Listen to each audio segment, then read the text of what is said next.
Olá a todos. Hoje eu vou dar continuidade à explicação de algumas notas aqui deste livro Gravitação Efeito Ilha, e a ideia é desconstruir a relatividade. E por onde eu vou começar, se não com uma história deste livro, onde o autor, o professor Carlos Borges, teve o prazer, aqui no caso, de se encontrar com o professor César Lattes, um dos maiores cientistas brasileiros.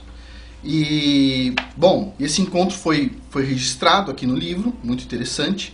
Para quem não sabe, o César Lattes foi o cientista que descobriu o meson pi, tá?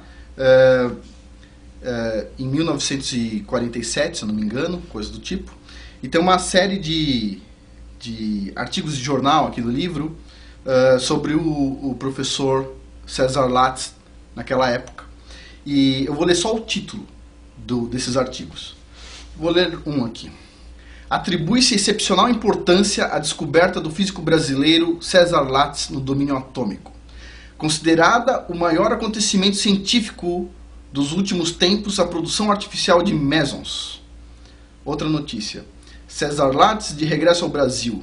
Esperado na última semana de dezembro, o famoso cientista brasileiro.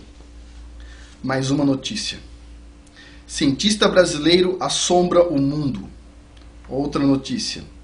César Lattes produziu meson artificial em 9 dias de trabalho. A descoberta do jovem cientista brasileiro abriu caminho para a física ultranuclear. Mais uma. O povo e os estudantes receberam com vivas o descobridor do meson. Mais uma. Foi descoberta a produção artificial de mesons. Esse cientista, para vocês terem uma ideia da grandiosidade dele, tem uma plataforma do CNPq onde é cadastrado todos os pesquisadores brasileiros. Tem o cadastro, né?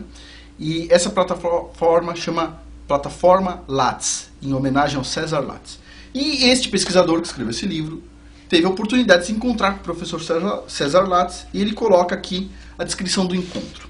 Então diz o seguinte: em 1997 estive na casa do professor César Lattes. Ele coloca uma foto aqui, tá? Da casa, ele com o César Lattes. Em Campinas. Estavam apenas nós dois na sala e a mulher dele ia e vinha. Eu estava explicando que a gravitação é causada pelas ondas e partículas que preenchem o espaço, quando ele levantou o braço pedindo a palavra. Então ele disse: tive a mesma ideia que você 30 anos atrás. Fui então ao Instituto de Física da USP e falei com o professor Mário Schimberg. E ele me disse que já havia um artigo publicado 70 anos atrás. Esse artigo, de Charles Francis Bruce, descreve que a gravitação é causada pelas ondas e partículas que preenchem o espaço. E ele publicou isso entre 1910 e 1929, nas melhores revistas científicas do mundo, incluindo Nature, Science e Physical Review. Depois disso, físicos e cientistas menos preparados acharam que a teoria da relatividade era a correta, e os trabalhos de Bruce, Lesage e muitos outros foram esquecidos. O professor César Lattes também disse que a teoria da relatividade não existe. Ele repetiu isso no Instituto de Física da USP durante uma homenagem a ele. Ele disse a vários físicos durante a cerimônia: a teoria da relatividade não existe. E ele repetiu isso em entrevista concedida à revista Super Interessante em maio de 2005. Além disso, ele disse o seguinte: a teoria da relatividade atrasou a humanidade em pelo menos 100 anos. Agora, eu fiquei pensando um pouco sobre essa afirmação, de que a teoria da relatividade atrasou a humanidade em pelo menos 100 anos. E é uma afirmação e tanto, porque na verdade um cientista normal esperaria que ele falasse o seguinte: a teoria da relatividade atrasou a física em 100 anos. Mas não, a teoria da relatividade atrasou a humanidade em 100 anos. Antes da teoria da relatividade tinha um monte de cientistas e empresas fazendo coisas muito interessantes. A partir da teoria da relatividade, a gente começou a acreditar que a gente não conseguia ver toda a realidade, que a gente não conseguia medir essa realidade, que o tempo não era mais bem o tempo para determinadas velocidades, ele podia se dilatar ou se comprimir, que o espaço pode se deformar. E isso não atrasou só a física, isso atrasou, eu acho que a mentalidade humana. Eu acho que o César Lattes está correto aqui, quando ele diz que a relatividade atrasou a humanidade em pelo menos 100 anos. Quem está dizendo isso não sou eu, César Lattes. Tá? Bom, e tem algumas coisas interessantes aqui. Tá? Eu vou falar uma. Por exemplo, olha que interessante, deixa eu pegar uma observação aqui.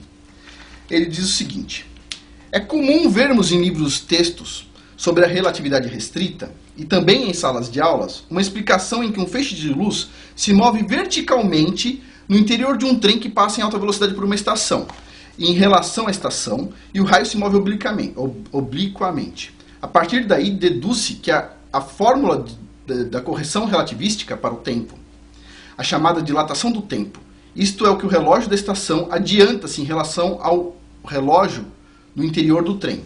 Ele diz o seguinte: devo dizer que se fizermos o feixe se mover verticalmente na estação ao invés de dentro do trem, então ele se moverá obliquamente para o observador do trem. E neste caso a conclusão se inverte, isto é, o relógio que adianta passa a atrasar e vice-versa, o que torna totalmente inválida esta argumentação para falar sobre a dilatação ou compressão do tempo. Além disso, tem um pedaço aqui muito interessante, que ele fala o seguinte. Ok. Tem a parte aqui, ó. Ele diz o seguinte.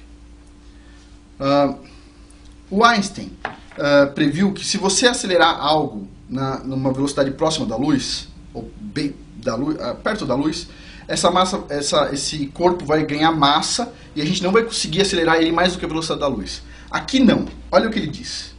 Podemos citar como prova o laboratório de luz da Unicamp, em Campinas, em que um feixe de elétrons permanece em movimento com a velocidade da luz durante 20 minutos, e a massa do elétron não cresce como prevê a relatividade geral de Einstein.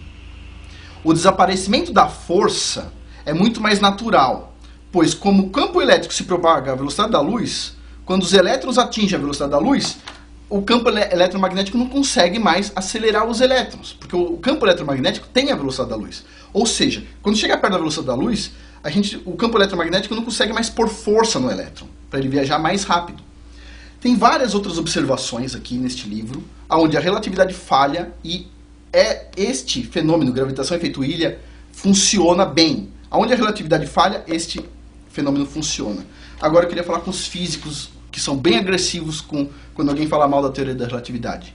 A teoria da relatividade atrasou sua mente, atrasou a humanidade em 100 anos, e te digo, quem está dizendo isso não fui eu, é o César Lattes, é o professor Carlos Borges, e bom, da minha percepção, eles estão corretos. Então, assim, vamos estudar, a gente precisa aceitar novas teorias, e a gente precisa evoluir um pouco para tirar esse atraso que a gente teve. E, bom, é isso aí. Eu conto com a ajuda de todos para isso. Muito obrigado.